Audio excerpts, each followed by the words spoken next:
CNN analyst, Trump may be making a comeback.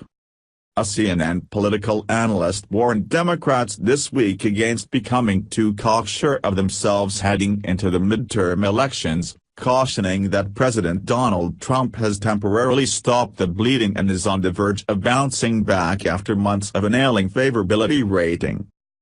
The fact remains that his approval rating is increasing, wrote CNN political analyst Julian Zelizer, a history and public affairs professor at Princeton University.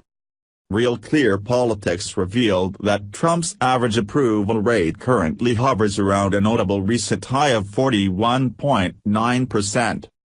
And Democrats are seeing some slippage in the generic ballot. It asks voters, without using specific names, whether they will vote for a Democrat or a Republican in the midterms, for November, which suggests that a wave election is not as inevitable as it looked just a few weeks ago, Zelizer continued. This stunning change in outlook belies months of previous polling showing that Democrats were slated to enter the midterm elections with a sizable advantage, as Politico reported 2 months prior. According to Zelizer, the change began to manifest around Christmas, when the president passed a historic tax reform bill that cut taxes for 90% of Americans and reduced America's corporate tax rate by 14%. Passage of the bill likewise spurred a myriad of companies into doling out benefits to their millions of employees, including bonuses of up to $1,000 and more and an increase in wages. While Zelizer admitted in his op-ed that polls now show that approval for the measure has been steadily rising, he framed the president's tax bill in a way similar to how Democrat politicians such as House Minority Leader Nancy Pelosi and Senate Minority Leader Chuck Schumer have done. He accused Trump of shedding any pretense of being a true economic populist and hand in corporate America the big, fat-whopping tax break that it had been waiting for since the start of his presidency, the suggestion being that the bill was nothing more than a gift to the wealthy.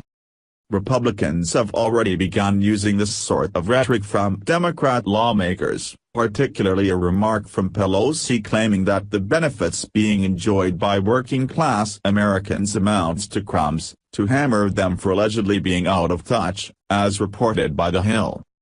Her crumbs comment is something that I think we can use pretty effectively, and most workers that have now seen $50 to $100 extra in their paychecks don't think that's crumbs, National Republican Congressional Committee Chairman Representative Steve Stivers, Republican Ohio, told reporters last week. Vice President Mike Pence echoed this sentiment as well during a GOP retreat, stating, "If you're going to say that $1,000 is crumbs, you live in a different world than I'm living in." It's this dichotomy between the rhetoric of Democrat politicians and the experiences of working-class Americans that some believe may cost the Democrats come November. As long as the economic trends continue, President Trump and the GOP will be in good position to claim that it's morning in America again, to borrow President Reagan's phrase in 1984, Zelizer wrote. Regardless of who deserves the credit for the economic boom, and regardless of the very real problems still facing millions of middle and working-class families, the numbers are strong enough to be used by Republicans on the campaign trail as a sign of success. What do you think? Scroll down to comment below.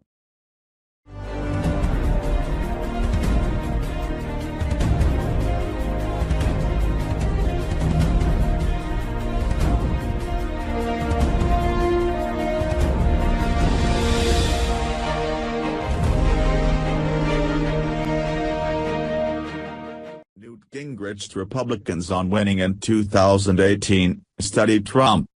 Former Speaker of the House Newt Gingrich gave the GOP his playbook on how to keep the House in Republican hands in the upcoming November midterm elections, saying they have to toughen up and hit back if they want to win. "We are not tough enough, we're not fast enough, we don't think aggressively enough," Gingrich said Wednesday at the winter meeting of the Republican National Committee. "The truth is, too many Republicans don't have the nerve to go out to new neighborhoods and new voters. They talk in cost-benefit terms. Well, that's not going to work if we are serious about growing a stable majority. The former Speaker of the House told Republicans to stop complaining about the news media's bias and adopt an attack dog mentality when giving interviews with the press. He wants them to treat TV studios like a war zone and avoid the trap of believing the interviewer is their friend. Don't complain about the news media. The news media is a fact. The news media is the offensive wing of the other team, he said. They are not the problem. They are a fact. What we do about them is the problem. So, we have to design a campaign plan, and we have to train our candidates assuming the worst about the news media. Whenever you interact with the news media, you should assume you're going into a war zone. You should plan to take the host head on and challenge their assumptions. I read the transcripts every Sunday. You would be amazed how many of our folks are too slow, too untrained, and don't know what they're talking about, Gingrich continued. So, they walk in as though George Stephanopoulos is neutral. I mean, not only was he the Clinton press secretary, who gave $75,000 to the Clinton Foundation, and we allowed him to chair a presidential debate in 2012. Now, you at least have a minimum rule.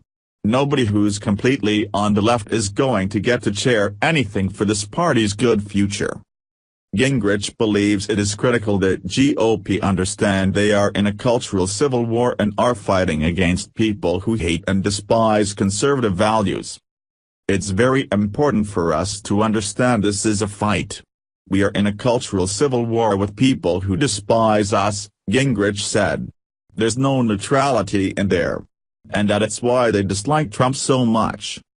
Because Trump has the nerve to talk about MS-13 because they can't answer it.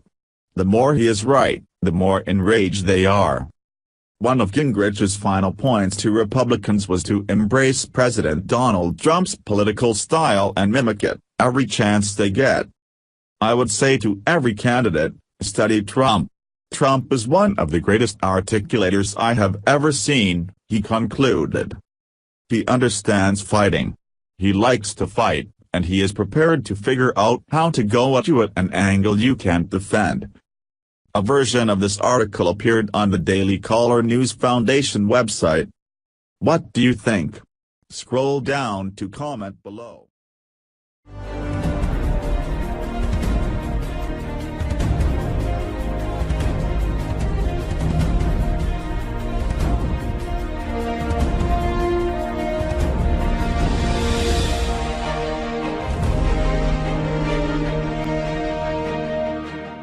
Refugee admissions from terrorist hotbeds fell over 80% in Trump's first year. Data shows that President Donald Trump is on his way to fulfilling another campaign promise, to limit refugee admissions from terror-prone regions. There has been an 81% decline in the number of refugees from the 7 countries identified as terrorist hotbeds since President Donald Trump's inauguration, according to the State Department's Refugee Processing Center admissions data. The number of refugees arriving from Syria, Iraq, Somalia, Iran, Sudan, Yemen, and Libya dropped from 45,114 in 2016 to 6,475 in 2017, Breitbart reported. 123 refugees arrived per day in the United States from those 7 countries under the Obama administration in 2016. In contrast, during the first 8 months of the Trump administration, that number fell to 32 refugees arriving per day. In the last 3 months of 2017, only 3 refugees arrived per day. These numbers show that Trump is well on his way to fulfilling more promises he made on the campaign trail. When I'm elected president, we will suspend the Syrian refugee program and we will keep radical Islamic terrorists the hell out of our country, he said in 2016, according to Breitbart. Trump added, and we will pause admissions from terror-prone regions until a full security assessment has been performed, and until a proven vetting mechanism has been established. The number of refugee arrivals from each of the 7 terrorist hotbeds countries has also significantly dropped. Only 1,972 refugees came from Syria in 2017, an 88% decline from the 16,395 arrivals in 2016. Refugee arrivals from Iraq dropped 80% from 11,940 in 2016 to 2,308 in 2017. There was a 77% decline in refugee arrivals from Somalia, with 10,811 arriving during former President Barack Obama's final year in office and only 2,454 arriving during Trump's first year in office. Only 601 refugees came from Sudan in 2017, a 61% drop from the 1,524 that arrived in 2016. The number of refugee arrivals from Libya and Yemen in 2017 was low, with 9 coming from Libya and only 16 from Yemen. Refugee admissions overall have declined by 70% since Trump took office. From January 21, 2017 to January 20, 2018, only 29,620 refugees have been admitted into the U.S. The previous year, a total of 98,898 refugees were admitted under Obama. The rapid decline of refugee admissions shows the broad effect of the Trump administration's immigration policies. If the current admission rate continues, the number of refugees granted asylum in the U.S. will not come close to the 2018 refugee ceiling of 45,000 Trump set last year, Fox News reported. Our job is to balance the need to protect legitimate refugees with the need to protect our security, Jennifer Higgins from the U.S. Citizenship and Immigration Services Agency told The Wall Street Journal. The president of Refugees International, Eric Schwartz, told the Journal that the drop in refugee admissions is enormously discouraging and dispiriting, and it is another reflection of this administration's march away from the principle of humanity. Higgins dismissed allegations that the U.S. is turning back on refugees, citing that numbers usually fluctuate due to new initiatives in rescreening refugee applicants. The premise that we are turning our backs on them is patently wrong. What do you think? Scroll down to comment below.